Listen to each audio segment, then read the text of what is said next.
Assalamualaikum warahmatullahi wabarakatuh. Asyhadu an la ilaha illallah wa asyhadu anna Muhammadar Rasulullah. Allahumma salli ala Sayyidina Muhammad wa ala ali Sayyidina Muhammad, amma ba'du. Kajian hikam kita kali ini sampai ke hikmah yang ke-13. Di hikmah yang ke-13 ini sebenarnya ada 3 hikmah, tapi digabung menjadi satu. Qala Asy-Syaikh Ibnu Athaillah As-Sakandari, kaifa yashruku qalbun wa suwarul akwani muntabi'atun fi mir'atihi am kaifa yarhalu ilallahi wa huwa muqabbalun bi syahawatihi am kaifa yatma'u ay yadkhula hadratallahi wa huwa lam yatatahhar min janabati ghafalatihi am kaifa yarju ay yafhama daqa'iqal asrari wa huwa lam yatub min hafawatihi. Ada 4 kaifah. Pertama, kaifa yashruku qalbun, bagaimana mungkin, sigatnya bagaimana itu sebenarnya sigat yang mengatakan yang enggak mungkin.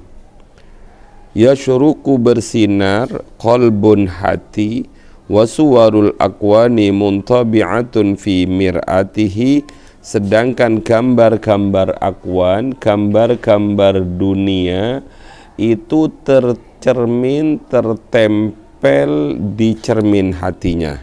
Muntabi'atun fi mir'atihi, hati yang diibaratkan cermin.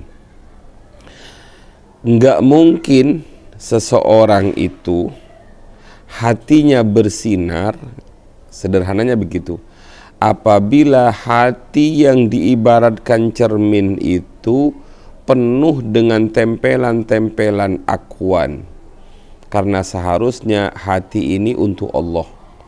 Jadi kalau hati ini sudah dipenuhi dengan cermin, gambarannya begini, ada seorang punya cermin lensa untuk mengaca sehingga dia tahu mana kekurangan wajahnya.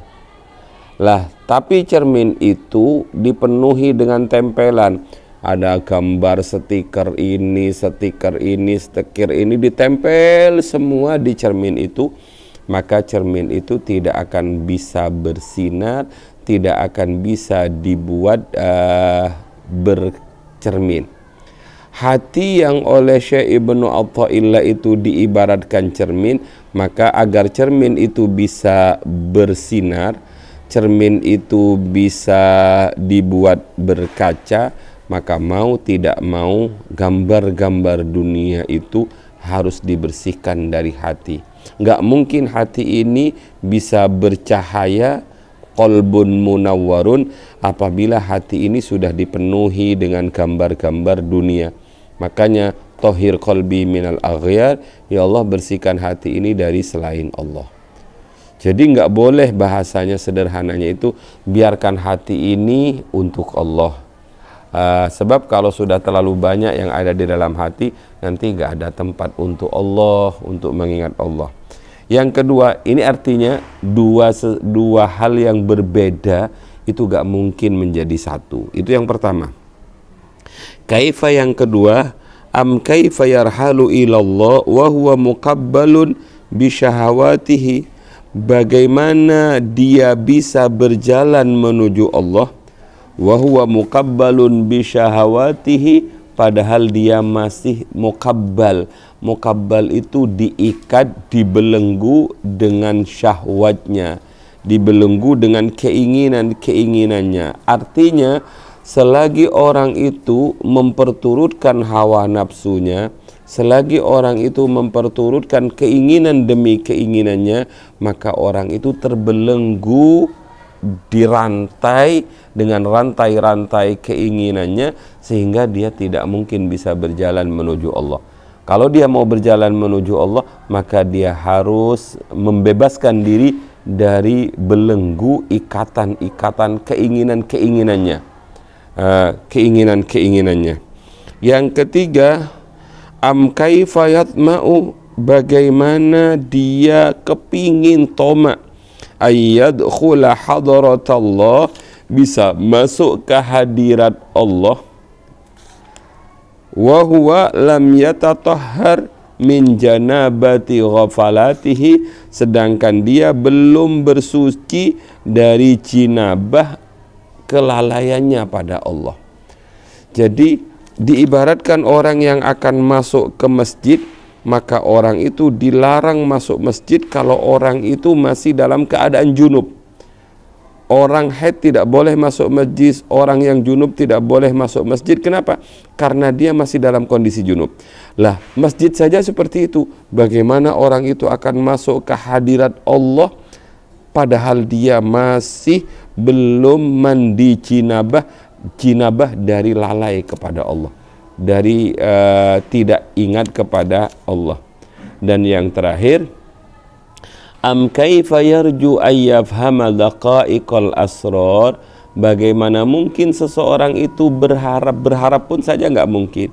Bagaimana orang itu berharap ayyafhama daqa'iqal ahrar, bisa memahami daqa'iq, rahasia-rahasia yang halus dari sirri-sirrinya yang Allah punya. Wa huwa lam yatub min hafawatihi, padahal dia belum taubat. Lam yatub min hafawati, dari kesalahan-kesalahannya. Dalam syarahnya begini, seseorang itu nggak mungkin berkumpul dalam dirinya sesuatu atau dua hal yang berlawanan. Misalnya nggak mungkin istilahnya diam, kalau ada diam pasti nggak bergerak, kalau ada gerak pasti tidak ada diam. Nggak mungkin diam dan gerak itu menjadi satu. Ada cahaya terang, ada gelap, nggak mungkin dua ini berkumpul menjadi satu. Lah, hati itu yang satu itu baik-baik, qalbun munawwarun, hati yang bercahaya, orang berjalan menuju Allah, kemudian masuk ke hadratillah, kemudian yang terakhir memahami rahasia-rahasia yang Allah berikan. Itu nggak mungkin bisa dicapai oleh orang-orang yang belum membersihkan hatinya. Satu, membersihkan cermin hati dari gambar-gambar dunia. Yang kedua, membersihkan hati dari syahwat-syahwat keinginan. Yang ketiga, orang itu belum bersuci dari jinabah kelalaiannya kepada Allah. Dan yang terakhir, orang itu belum bertobat dari kesalahan-kesalahannya. Contoh sederhana begini, nak. Seseorang itu nggak mungkin pindah dari makom syak, makom ragu-ragu, menuju makom yakin apabila orang itu hatinya belum bersih, masih dipenuhi dengan gambar dunia. Apabila orang itu masih diikat oleh rantai nafsunya, apabila orang itu masih dipenuhi dengan junub lalainya kepada Allah, dan apabila masih dia belum bertobat dari kesalahan-kesalahannya.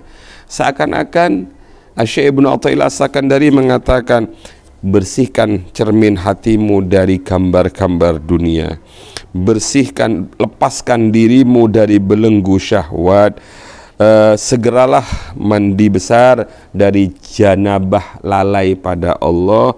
Yang terakhir, segeralah bertobat dari kesalahan-kesalahan.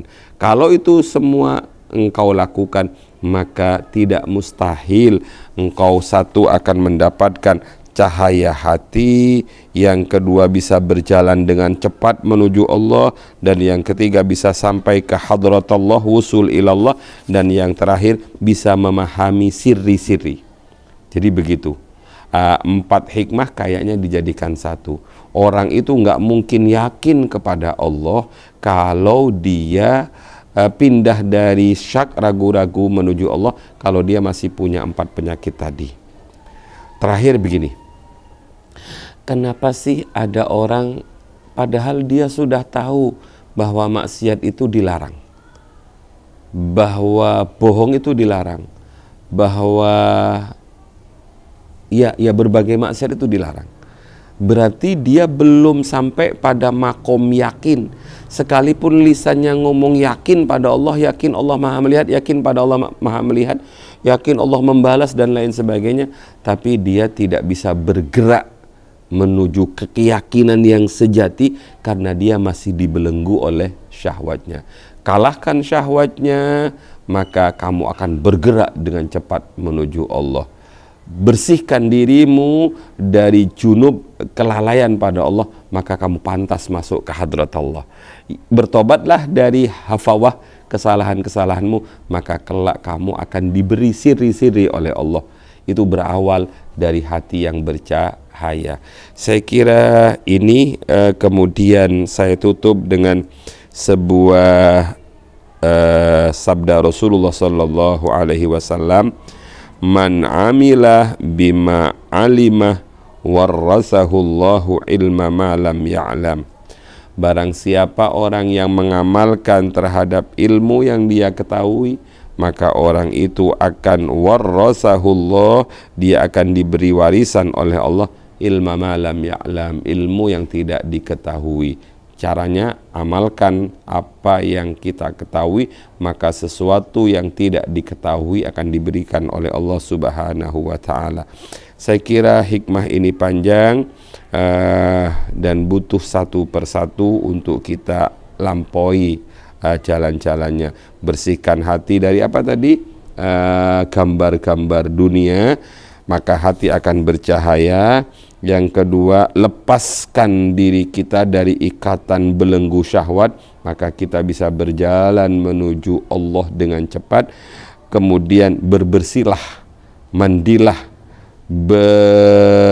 mandi jinabah dari lalai kepada Allah, maka kita bisa memahami daqaikul, maka kita bisa masuk ke hadrat Allah. Dan yang terakhir, bertobatlah dari kesalahan-kesalahan, maka insya Allah kita akan mengetahui siri-siri yang Allah berikan kepada kita. Wattaqullah wa yu'allimukumullah. Bertakwalah kepada Allah, semuanya akan terrangkum dalam takwa.